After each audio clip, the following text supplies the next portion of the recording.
It's always my great pleasure to be here with you all at my second church home. But today it is a special honor that the fates have coincided me with this occasion. It's a special day for Jack and for all of you. And so this will be my sermon on what that relationship means and what it can be. My sermon this morning is called The Ministry of Love, or A Human's Guide to the Care and Feeding of Your Wolf. Some of you may recall the ministry of love. Perhaps you've read about the nation of Oceania. Oceania has four main ministries: the ministry of peace, the ministry of plenty, the ministry of truth, and the ministry of love. Doesn't it sound like it'd be a wonderful place to visit or maybe even live? In 1984. That's exactly what I'm referring to. That's all you have to do to visit there. I don't think by the time we've read it, we'd want to live in such a place.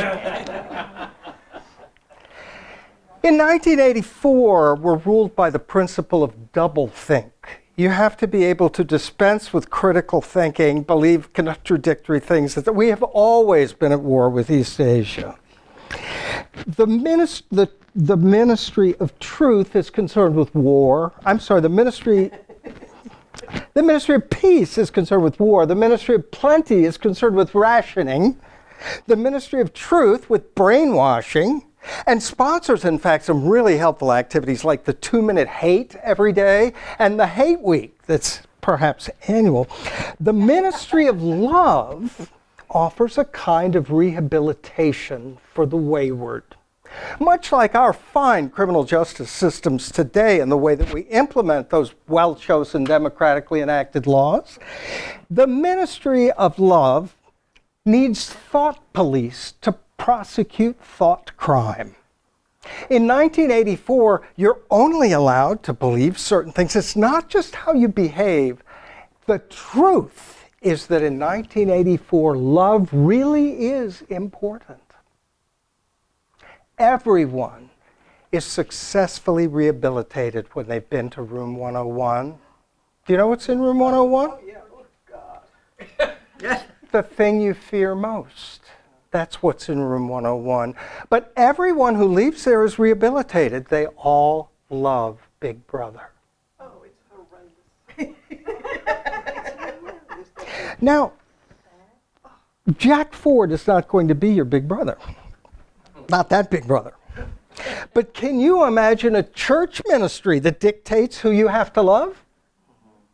Can you imagine a church ministry that encourages members to keep an eye on each other, to look for signs of wayward thinking, sinful doubt, and disbelief? They do that in the church. Can you imagine such a church? Yes. Jack may have even had an experience in his Southern Baptist days with people who wished their church would become like that. I won't speak any further to Jack's great and enriching background. But I want, in this context today, to bring out the etymology of the word minister from a Middle English term that ultimately derives from the Latin, which we would pronounce minus, as in less than, as in a person acting under another person's authority, as in within a hierarchical or authoritarian system. That's not part of what's written up as part of the etymology. But it fits. It's acting under the authority of others, as in an administrator, or what I'll speak to today in contrast with a different way of looking at it, as an administrator. An administrator. Yeah. Okay. The Spanish had their own room 101 and their own ministerium. Salem had an outdoor dunking ride, their ministerium. But there have been so many times, conditions, religions, and flocks throughout our history that we can well imagine a belief that tells you what to think and watches for you not to think otherwise, right? That is why today I began from ministry in this sense. It's the very opposite of what any of us in this room want any ministry to be if we're to have any part of it or with it, right? authoritarian hierarchy, enforced conformity, uncritical acceptance, hate toward everything and everyone else is the opposite of what we would want.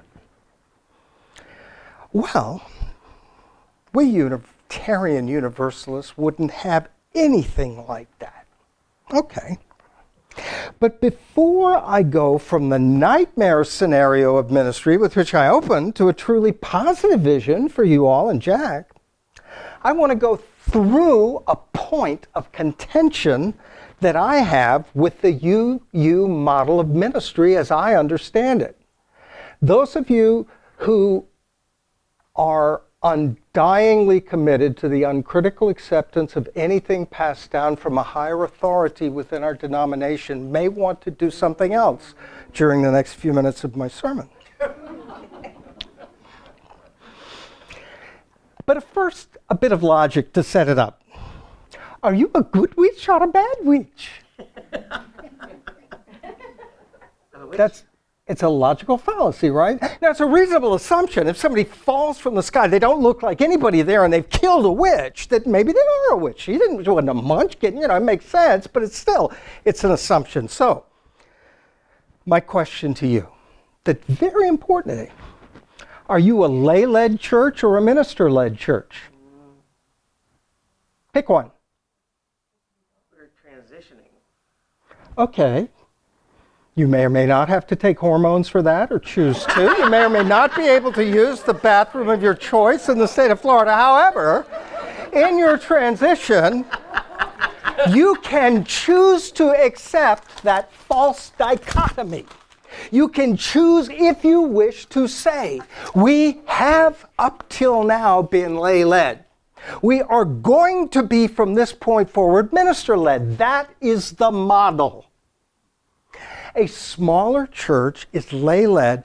It reaches a point in its growth where it's big enough to sustain a minister, at which point it transitions, may still use the same bathrooms, but it transitions in a way that now the leadership is focused not on the laity, but on the religious professional with whom you have engaged to undertake that leadership role.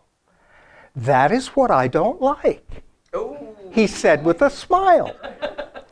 Because I don't like the idea that the minister is in charge. And that is what my contrarian message will focus on today in a way that celebrates fully how wonderful this thing is that we're doing today with you all and with Jack. I speak not against ministry, not at all against this church or the movement of Unitarian Universalism. I speak only against a certain hierarchical tendency that may be endemic to institutions of this kind, and for which ministers become, at minimum, convenient administrators of a hierarchical view of who leads whom. The title, as you'll see when I get to the end, is a very meaningful one. So, before I get too far into this, I have to admit that I may in fact be prejudiced because I served on a ministerial search committee to no avail. No one met my qualifications. Do you mind having several meh sermons every month? Are you all right with a minister who isn't really good with people or able to lend sincere comfort and support? Perhaps it's not important that your minister can command a respected place in the larger community to move forward with you a more robustly in social justice work. That may not matter. I did find one expectation I could let go of easily, and that's the administrator part. Include them, but that's the part we already do. Yeah, include your minister, but we were already doing that. So no one met the mark standard, so what did I do? I did the reasonable thing as a member of a community that wanted to hire a minister. I got off the search committee so they could do it. I really did. Well, it didn't turn out real well, but that's a different story and a long story. I only want to draw 2 points from that. First, it's hard to find a good minister. It seemed that what we were looking for in a full-time minister was at least a 1.5-time position. I'm sure you've provided for that here. My second point, and this I give you in the context of the message that's, as I admitted, somewhat contrarian, it may be that I'm prejudiced against the very idea of a minister-led Unitarian Universalist congregation. I am not a rebel. I am not a rabble-rouser. I love my church community and yours too as a second home, but I am a communitarian renegade. Just because the UU Fair Trade drink is a certain kind of Kool-Aid doesn't mean I can drink it without at least some reasoning being offered me. So here, the point of why I'm here in this pulpit with these remarks today is the very Unitarian Universalist alternative to a minister-led congregational ministry. It's called, and it's very UU, shared ministry. Guess what? All of you who serve the needs and aspirations of All Souls Unitarian Universalist Church of Putnam County are already doing ministry, whether or not you have a minister. That's all you do. When you are contributing your time, talent, and resource, it's all ministry. Committee work, ministry. Audiovisual, ministry. Refreshments for fellowship, ministry. Book or movie group, ministry. You get it? Am I wrong? This church is you. All of you. That is the church. It is fantastic that you are now listed in a recognized listing of Unitarian Universalist congregations within the official parameters of the listings of the Unitarian Universalist Association. But that listing is not the church. You are the church. And the church is what you do. The church is who you are together. That's what the church is, and that is ministry. Ministry is the forming of that church exactly as you state in your covenant. The embodiment, the living out of that is exactly what ministry is. And a minister cannot do that without you. You could do it without a minister, but you've reached a point where you can enter into that shared ministry that can be so much richer and so much more. So, shared ministry is not lay-led, and it's not minister-led, or better, to work, it has to be both. It has to be lay-led and minister-led, but that means that it cannot be one over the other. It can't be that one part of that is in charge in an authoritarian way, no matter which side that perspective might be taken from. It cannot be a top-down relationship. So, can you do that? I tried from the lay leading side, but I, my committee, my board, when I was vice president, we were all unsuccessful with that particular reverend minister. There's no formula. No who does what template to use to trace your steps, because you will do things you have not done before. Your steps will be new. Your steps will be new as you march forward, as you stumble forward and downward, as you dance upward and together in delights as well. So maybe instead of thinking of the ministry in terms of 1984, authority, etc., maybe in terms of thinking, well, who's leading this, if we shift the word from minister to pastor and find a different source of roots in that word, huh? Pastor derives from the Latin for shepherd. Thus, pastorals, or a pastoral, is for a country life, like a shepherd, or say art or music that might evoke that. So pastoral care from your minister would be in the spirit of a shepherd. something that's even expected of administrators. So, this is the most important thing I will tell you or ask you today. We come to the pith of my sermon, my soothsaying riddle. How can a wolf provide you pastoral care? It is funny. It's a joke as well as a riddle, but it is a riddle as well as a joke. How can a wolf provide you pastoral care? Only if you are not sheep. Isn't that good? Now, how many people in the room, raise your hand if I just crushed your spirit because you dream of being a sheep when you come to church? Or a ewe or a lamb or a ram, whatever you want to, some sacrifice on some altar, I don't know. None of us, as Unitarian Universalists that I know, aspire to be sheep. So the kind of relationship with Jack that I believe is ideally Unitarian Universalist and ideally suited for people like you and like me and like Jack is one that asks you to be something that you'd rather be. It asks you not to be something that you don't want to be. So how do we put a positive take on not being sheep? Let's see if I can get us there. Only if you're not a sheep. Ministry cannot be shared between predator and prey.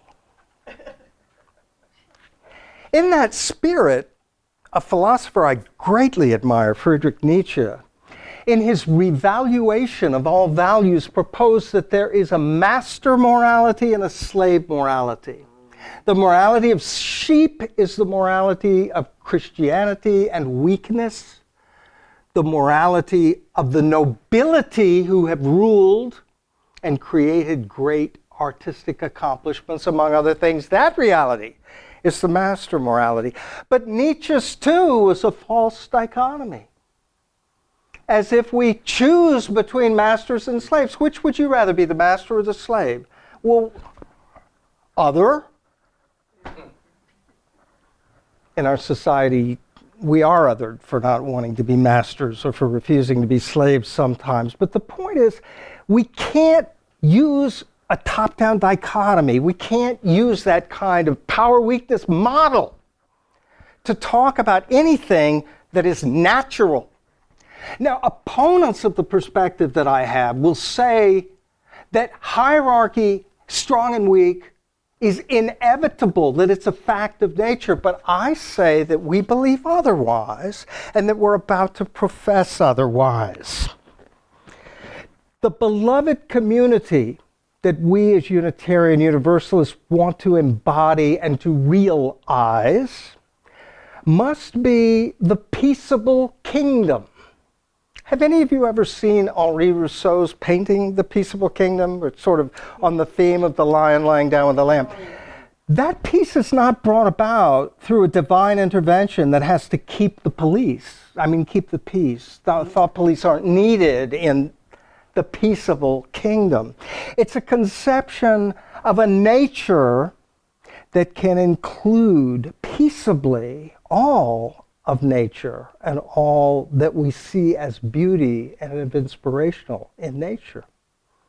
So what we as Unitarian Universalists are about to profess this summer at General Assembly is our commitment to transforming love, the center from which all our values radiate. I quote, "We covenant to collectively transform and grow spiritually and ethically." Together, collectively, to transform. That's strong. Ultimately, this is what shared ministry means. I quote, "We commit to being an association of congregations that empowers and enhances everyone's participation. Everyone's participation. Now, some of you may think that with a minister on board, you won't have to do as much.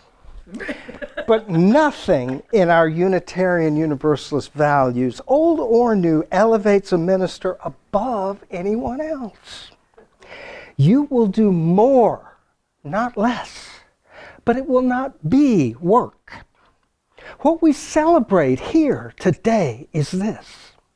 By joining Reverend Jack, every one of you today embarks into shared ministry. Each and every one. May you all be blessed in that. Thank you.